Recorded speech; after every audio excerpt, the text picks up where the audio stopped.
Halo teman-teman, terima kasih sudah bergabung kembali di video channel kami, The Tanks Family. Oke, kesempatan kali ini ada si Arthur, ya, anak kami yang paling kecil, cowok, Hillary yang paling besar, Cece, ya, Lena, Teng, dan saya Joteng.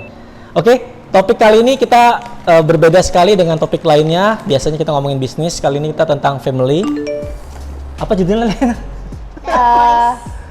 Lebih ke pengalaman kita, sharing cara mendapatkan anak laki-laki. Ini si Aboy namanya, apa?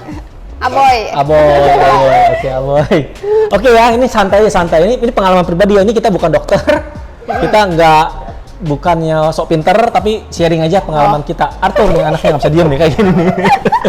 Nah ini nih anak laki kayak gini nih ya, siap-siap punya anak kayak gini. Lucu nih kalau ini. Ini kalem, kuai-kuai. Yang ini agak sedikit wow. Aktif. Cepat geraknya kayak flash. Stop. Oke, mungkin yang banyak bicara Lena, karena pengalaman Lena. Jadi kita mau kasih cara kita 5 cara mendapatkan anak laki-laki. Bagi yang mau punya anak laki-laki, mungkin bisa lihat video ini ya. Iya. Tapi ini berdasarkan our experience. Pengalaman kita. Ya. Ya, bukannya kita dokter, bukan so pinter, bukan juga spesialis. Ya, tapi udah ada hasilnya terbukti nih si Aboy. Ini bedanya seberapa? Entar aku ceritain deh. Kamu kan lebih ibu-ibu ya, mama-mama lah. Coba mau Dedi. Oke, Lena, go ahead. Jadi kan kita nikah tuh 2013. Nah, terus kan kita pengen buru-buru punya anak tadinya. Nah, tadinya itu memang aku mau ngejar show. Waktu itu kan aku pengen ngejar show kuda tuh waktu itu. Nah, makanya kenapa kita sampai insem. Waktu itu kita sempat inseminasi 2 kali. Nah, habis itu gagal, dua-duanya gagal. Tapi jadi kembar kan? Iya, pernah positif hamil, habis itu keguguran di hampir bulan kedua ya. Setelah hamil itu, jadi nggak berasa tiba-tiba keluar gitu? Iya, nggak les gitu lah, jadi fail. Jadi sempat positif tapi fail. Habis itu belum tahu tuh kenapa bisa fail ya waktu itu? Kayaknya sih aku sempat kayak ada lari atau gimana gitu deh. Jadi kayak mungkin kurang kuat juga sih memang janinnya gitu. Nah, terus kemudian tahun 2013 akhir lah, 2014an itu baru aku hamil dia nih sekitar bulan September. Nah, September terus ternyata jadinya Hili, dia lahirnya tahun 2015 bulan Mei, iya kan? Iya, habis itu baru setelah kita dapat anak perempuan kan kita juga pengen anak cowok kan. Nah, itu aku gak mau sampai kebobolan terus. Maksudnya aku gak mau tuh sampai kayak dapet 3-4 anak baru dapet cowok. Aku pengennya sepasang, jadi aku planning lah. Iya, aku mau planning lah. Cowok pengen 2, 1 cewek, 1 cowok. Tadinya gitu. Tapi maksud aku kalau misalnya pun kita dapet cewek-cewek ya udah aku bersyukur cuma mau 2 aja. Yeah. Aku gak mau lebih dari 2 gitu loh. Itu tujuan aku sih gitu. Nah, makanya kenapa kita sempet search ke dokter gitu untuk cari tahu gimana dapat 1 cewek 1 cowok gitu. Aku sempet konsul ke beberapa dokter. Nah, cara kita nih ada nih beberapa cara. Nah, kita pengen sharing cara kita mendapatkan si Aboy. Yang ini nggak ada seksnya ya, ini nggak ngomong jorok.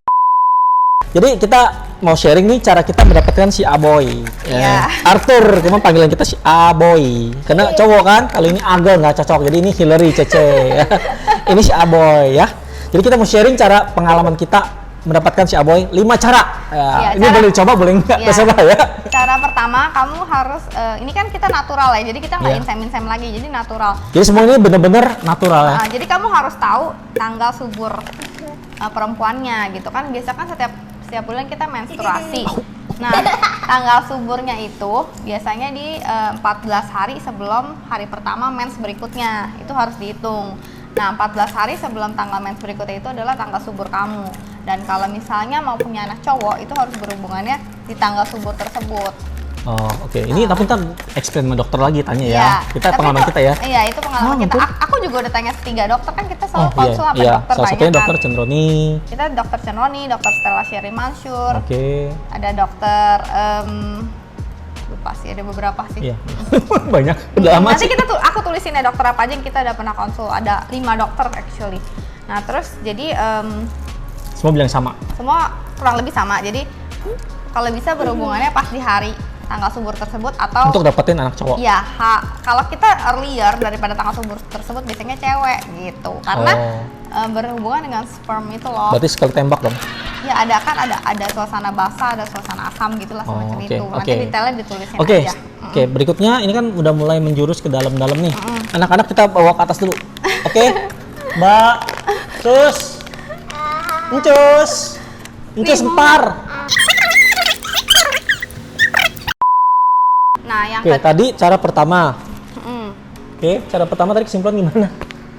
Cara pertama, kita harus berhubungan di tanggal subur. Oke. Jadi wanitanya harus hitung tanggal menstruasinya berapa lama gitu. Karena kalau aku nih misalnya, aku kan memang 28 hari. Jadi kita harus hitungnya per angka 28 hari. Ada yang 30 hari, beda-beda gitu sih. Nah, jadi tanggal H-14 dari hari kamu menstruasi yang pertama nanti, berarti itu tanggal subur kamu. Untuk detail nanti hitung lagi sama dokter. Oke, sekarang cara kedua.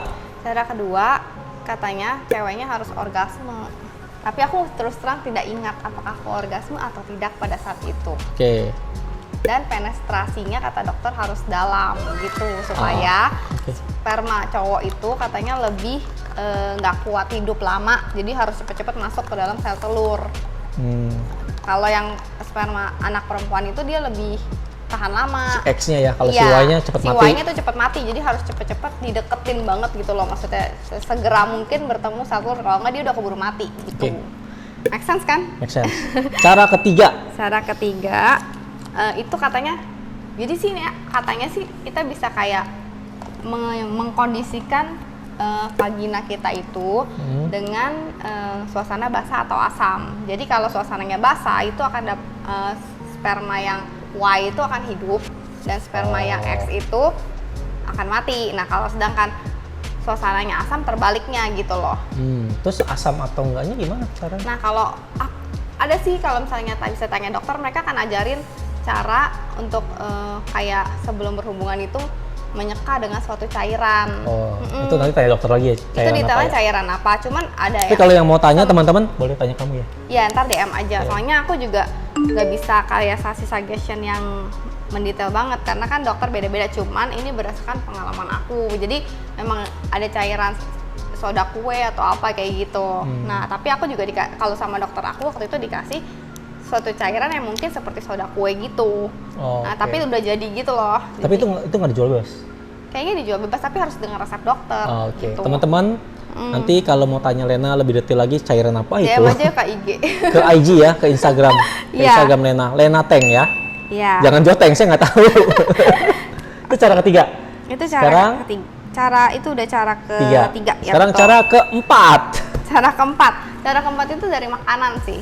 Nah waktu aku hamil Hili itu aku lebih suka makanan kayak manis-manis gitu. Nah pas ceweknya, istrinya maksudnya kamu? Iya, pas Arthur itu aku makannya tuh lebih ke seafood gitu loh. Lebih kayak banyak sodium, banyak potasium. Jadi kayak aku sih lebih makannya nggak banyak. Jadi kayak aku tuh biasanya makannya asin-asin, terus seafood. Aku suka makan seafood waktu itu kan. Kok daging ya? Kamu daging, kamu suka makan steak. Terus aku makan jamur, bayam, melon waktu itu sih. Aku nggak boleh toge ya? Aku lupa apa. Soalnya kayak aku daging concern makanan aku sendiri, buah-buahan, jamur, aku suka banget jamur. Terus bayam, melon, sama seafood, sama asin-asin gitu deh. Kayak sebenarnya canned food gitu, kayak maling lah daging sosis gitu loh. Nggak tahu sih, itu kayaknya nggak sehat, cuman aku pas dapet Arthur memang aku makannya asin. Efek juga ya? Efek ya, nggak tahu ya. Teman-teman kalau ada mau tanya tentang topik tadi cara keempat di komen below atau boleh DM nanti aku direct tulisin message juga Lena. Terus the last cara terakhir. Cara kelima, nah ini cara aku nih, ini nggak tahu benar atau enggak ya.